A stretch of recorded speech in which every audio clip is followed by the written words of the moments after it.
Hola, doy gracias a Dios por permitirme hacer esta lectura y ya sabes, tío sé mucho. Semiología de la nariz. La forma y tamaño de la nariz difiere según las razas humanas y varía incluso en cada una de ellas. La simetría puede alterarse como consecuencia de procesos que disloquen o destruyan el cartílago del tabique, afecten o no los huesos propios. La causa más común de asimetría nasal con aplastamiento o símil es la traumática por golpe, tal como se ve en los accidentados o los boxeadores. La ausencia de nariz excepcionalmente es congénita. Es por lo general la etapa final de un proceso úlcero-destructivo tal como el lupus ulceroso, el lupus vegetante, la sífilis, la leishmaniasis brasiliensis, la blastomicosis, el PIAN, etc. Coloración de la nariz. Puede mostrar modificaciones si entre ellas tenemos blanca pálida, propia de las anemias graves, el shock hipovolémico y de las neoplasias conjuntivas o íntegra de la palidez del rostro. La roja rubicunda puede resultar de una eritrodermia localizada, provocada por la exposición constante de la cara a la acción del sol intenso, el calor, el viento o el frío a que están expuestos los que trabajan a la intemperie, campesinos, marineros, isleños, etc., o a altas temperaturas, fagoneros, fundidores, sopladores de vidrio, herreros, etc., quienes presentan una hiperplasia y dilatación capilar dérmica que abarca toda la nariz y pómulos y les da una coloración rubicunda que en invierno adquiere un tinte violáceo. También esta rubicundez puede resultar de una hiperplasia capilar muy semejante en su aspecto a la anterior, pero con varicosidades telangiestásicas en forma de hilitos rojos o rojos azulados y circulares en la nariz y en los pómulos, observable en los alcohólicos crónicos y cirróticos y en la enfermedad de Rendung-Osler, nariz geográfica. La nariz y los pómulos son lugares de elección de la cianosis generalizada en las enfermedades que se acompañan de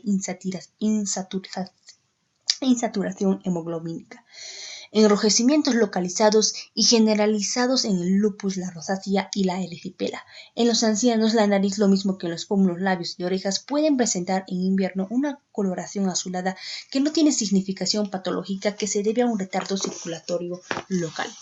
En los hematomas traumáticos, la nariz tiene una coloración purpúrica que en días sucesivos vira a rojo vinoso, rojo y amarillento hasta desaparecer por transformación de la hemoglobina y subsecuente resorción. Agrandamiento por hipertrofia de la piel, glándulas sebáceas con color rojo vinoso o poros muy visibles, rinofina alcohólica. Crecimiento de toda la nariz y los senos frontales y maxilares como se ve en una acromegalia. Nodulaciones en la lepra tuberculosa y la leucemia linfática acompañándose de otras prominencias frontales y superciliares. Depresión del puente de la nariz en la sífilis congénita. Puede ser también de origen traumático o simplemente representar una conformación carente de significado patológico. En los casos en que la infección leucítica causa una rinitis y que ésta se propague a los huesos propios de la nariz o parte superior del tabique, lo destruye y provoca su hundimiento, de lo que resulta una nariz exageradamente ademangada llamada encía de montar, estigma probable y característico de la sífilis congénita. Obstrucción nasal crónica. Cuando esto ocurre en la infancia, los conductos nasales se presentan muy estrechados y la respiración se realiza por la boca, confiriendo al rostro las características de las facies adenoidea. Epistaxis. Con la simple elevación de la punta de la nariz o mediante el espéculo nasal debe explorarse el área de Clechelbach o 1 centímetro del vestíbulo nasal sobre el tabique. Es el sitio más frecuente de hemorragias por traumatismo, hipertensión arterial y diátesis hemorrágica. Obedece a la ruptura de los pequeños vasos que forman el plexo vascular existente en esa región. Telangiectasias. Su presencia alrededor de la narina y labios debe hacer sospechar de la enfermedad de Rendung-Osler o telangiectasia familiar hereditaria. Perforación del tabique. Es debida a procesos destructivos del cartílago, tales como el coma sifílico, la tuberculosis, la exposición tóxica al cromo, cromatos, el lupus eritematoso sistematizado y la aspiración de polvo de cocaína. Una serie de enfermedades puede alterar posición, forma y tamaño de la nariz al lesionarla, invadirla o mutilarla. Se enumeran tan solo las más importantes desde el punto de vista de la semiología general. Procesos inflamatorios locales. Erisipela de la nariz. Es una localización frecuente de la erisipela de la cara. Se caracteriza por una infiltración dérmica roja y dura, limitada por un rodete característico, seguida de una enorme tumefacción primero de la nariz y luego de la cara. En estos casos, la piel de la nariz se muestra inflamada, roja, caliente y dolorosa. Su curvación va siguiendo de descamación y es frecuente que se desprenda íntegra la piel de la nariz. Forúnculo y antrax de la nariz. Se inicia en una pústula folicular en las vibrisas o pelos de las ventanas nasales. En el forúnculo, la supuración se produce alrededor de un foco necrótico que asienta en torno a un folículo piloso. En el antrax, la necrosis se extiende a los folículos pilosos vecinos. En ambas afecciones, la nariz puede mostrarse roja y tumefacta con deformación de sus ventanas por el proceso inflamatorio. En general, ambos procesos infecciosos son muy dolorosos. Rinitis aguda, resfriado común o coriza aguda. Afección catarral localizada en la mucosa, asociada con derrame mucoso o mucopurulento por los orificios nasales. La nariz puede presentarse roja, inicialmente obstruida, seguida de secreciones primero mucosas y luego purulenta espesa. Rinitis alérgica. Hay también enrojecimiento de la nariz asociada a congestión conjuntival y lagrimeo, estornudos y abundante secreción nasal clara. Lupus eritematoso generalizado. Es una enfermedad de la colágena que el médico práctico necesita conocer muy bien. La nariz presenta una erupción típica en sus caras laterales y pómulos, en las alas de mariposa o de murciélago, lo que se denomina vespertilio, y que muy raras veces toma también las orejas. Esta erupción adopta la forma de una placa eritematosa persistente ilimitada, en forma precisa de color rosa o rojo lívido y de tinte uniforme o sembrada de finas arborizaciones o pilares irregularmente repartidas, visibles sobre todo en la periferia. La placa, ligeramente saliente, suele mostrar en su superficie un tachonado de escamas finas. Entre otras enfermedades con manifestaciones en la nariz externa, podemos indicar la seborrea, o la producción exagerada de sebo cutáneo. Tiene en la cara un lugar de predilección y dentro de ella la nariz, las mejillas, las regiones superciliares, preauriculares y el mentón. Se caracteriza por la existencia de un unto aceitoso brillante que deja sobre el papel de seda una mancha grasosa igual al del aceite. Cuando es muy acentuada, puede verse sobre la piel de la cara verdaderas gotas de aceite, seborrea aceitosa o fluente de la cara. El acné vulgar juvenil comedoniano o polimorfo, muy frecuente en los jóvenes y asienta sobre zonas seborreicas. Incluye entre sus localizaciones en la cara a la nariz. Se desarrolla alrededor de un copedón, sebo acumulado en el canal folicular, cuya forma adopta y constituye una masa cilíndrica en forma de fideo pastoso, blanquecino, de olor butúrico y que puede ser extraída por presión. Su extremo externo toma una coloración negruzca o semejante de un grano de polvo engastado en la piel. Es lo que se denomina acné comedón o punteado.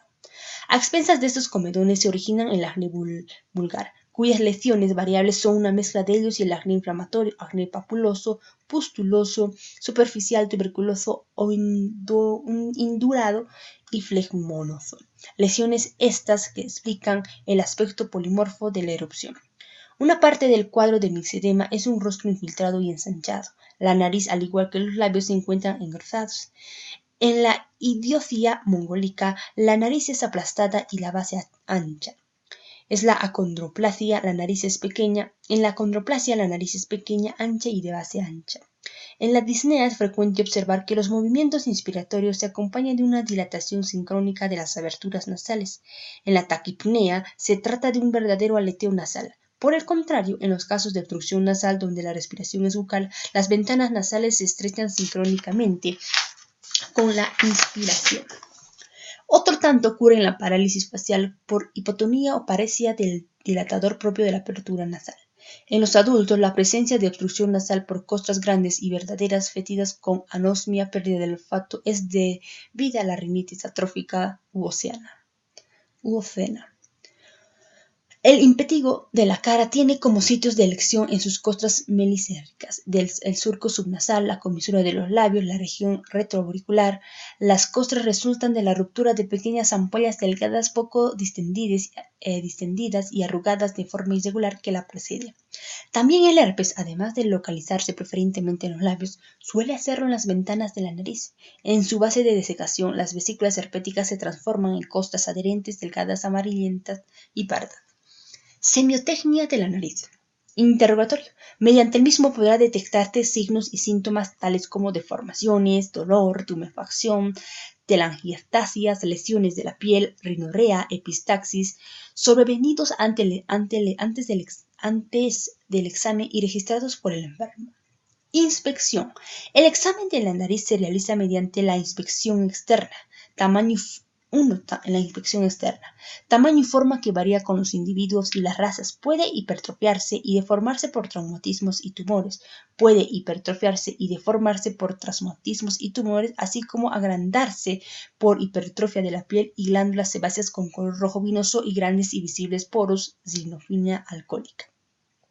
Deformaciones e hipertrofia en el lupus, crecimiento en toda la nariz y en los senos frontomaxilares en la acromegalia, nodulaciones en la lepra tuberosa y en la leucemia linfática. Podemos encontrar depresiones del puente de la nariz, ya sea en el de origen traumático por sífilis congénita o ser simplemente una conformación carente de significación patológica. La nariz corta con puente deprimido constituye una de las características de la fascia mongoloide.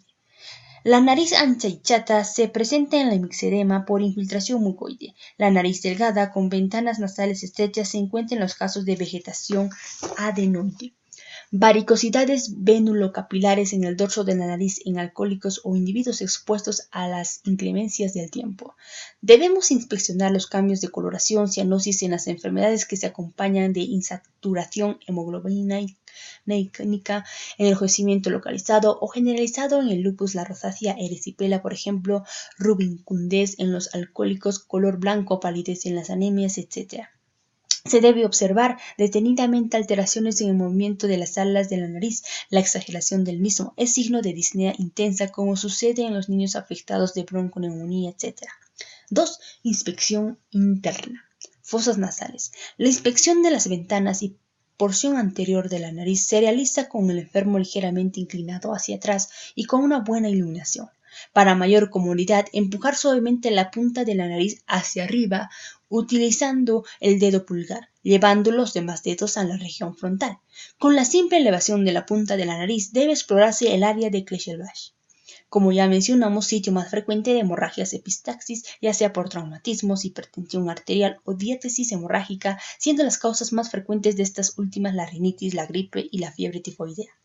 Después de un traumatismo craneano, la presencia de sangre junto al líquido cristal de roca, líquido cefalorraquídeo que salga por las fosas nasales, sugiere el diagnóstico de una fractura de base de cráneo. Es importante indicar que la inspección interna de la nariz podemos utilizar un espéculo nasal y espejo frontal, o para la mayoría de los que no son otorrinolaringólogos, una luz puntiforme.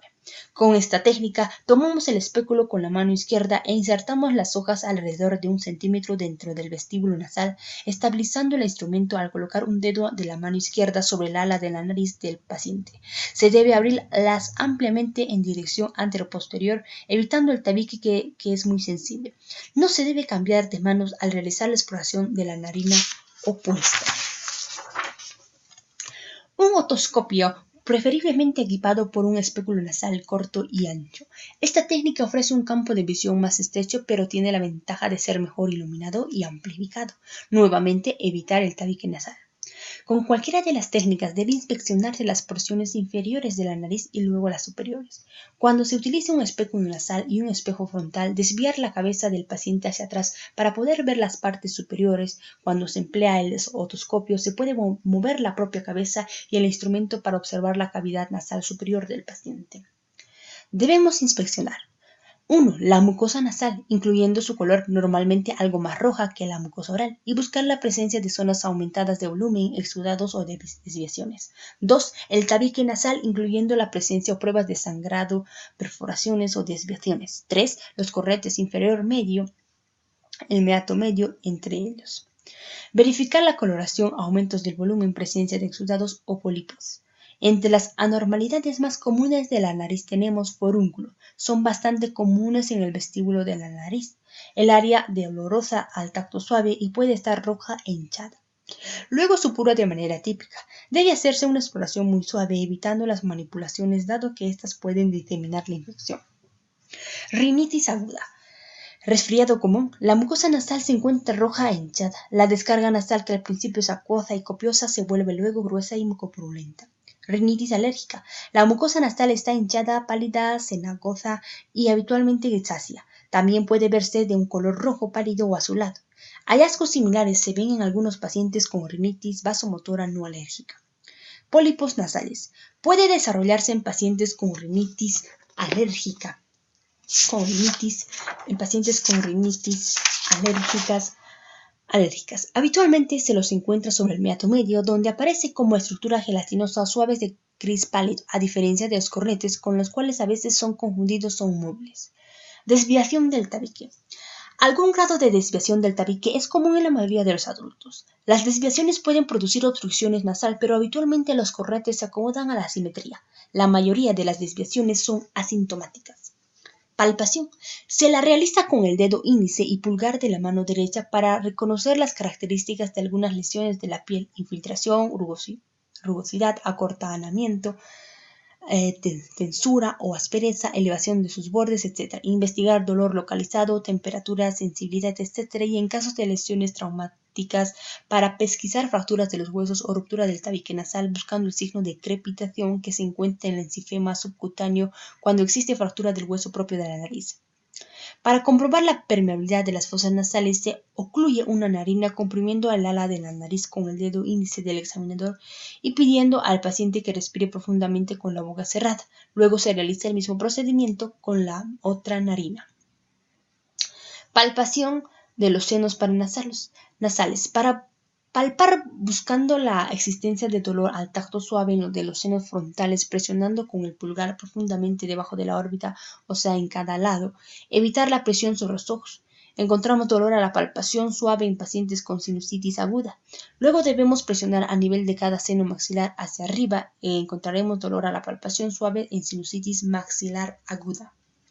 Exámenes complementarios. Su aplicación varía según los hallazgos, sean propios de una lesión local a la expresión de una enfermedad generalizada o de un aparato o sistema determinados. Así, frente a lesiones de la piel puede requerirse un examen bacteriológico o micológico, una biopsia de piel, etc. Si, por ejemplo, se sospechara que una rhinidea fuese la causa leprosa, debería investigarse el bacilo de Hansen en la secreción nasal. Una biopsia de la mucosa nasal y de la piel si hubiesen lesiones dudosas o de ganglios y a veces de testículo en caso de existir un nódulo. Todo ello debe de un prolijo y completo examen clínico, dermatológico y neurológico. Igual frente a un niño con epistaxis repetida, además del examen clínico complementado con la otorrinolaringólogo, debe investigarse siempre una infección estreptocócica, por lo que se solicita a la eritrosedimentación, el análisis de orina, el hemograma, etc. Transiluminación. La transiluminación de los senos frontales y maxilares se realiza siempre que exista dolor de los senos y se sospeche infección. La exploración debe llevarse a cabo en una habitación completamente a oscuras, empleando un transiluminador para senos o una fuente de iluminación intensa y pequeña. Se coloca la luz profundamente debajo de cada nodo de la frente, cerca de la nariz. Tapar la luz con la mano. Observar la presencia de un resplandor rojizo débil a medida que la luz se transmite a través de los senos frontales lleno de aire de la frente. Luego solicite al paciente que abra la boca y desplace su cabeza un poco hacia atrás. Si existe dentadura postiza superior, debe retirarse. Dirigir la luz de abajo a arriba inmediatamente por debajo de la zona interna de cada ojo. Observar a través de la boca abierta y el paladar duro. Un resplandor rojizo indica que el seno maxilar está normalmente lleno de aire. Ejemplos de anormalidades. Dolor a la palpación suave en la sinusitis maxilar aguda. La ausencia de resplandor en uno o ambos lados sugiere un engrosamiento de la mucosa o la presencia de secreciones en el seno frontal, pero también puede ser el resultado de una ausencia del desarrollo de uno o ambos senos. La ausencia de resplandor sugiere un engrosamiento de la mucosa o presencia de secreciones del seno maxilar. El verso de hoy es Salmo 112, 1, 2 y 3. Bienaventurado el hombre que teme a Jehová, y en sus mandamientos se deleita en gran manera. Su descendencia será poderosa en la tierra, la generación de los rectos será bendita. Bienes y riqueza hay en su casa, y su justicia permanece para siempre. Nos vemos en el próximo video, suscríbete a nuestro canal, y ya sabes que Dios te ama mucho.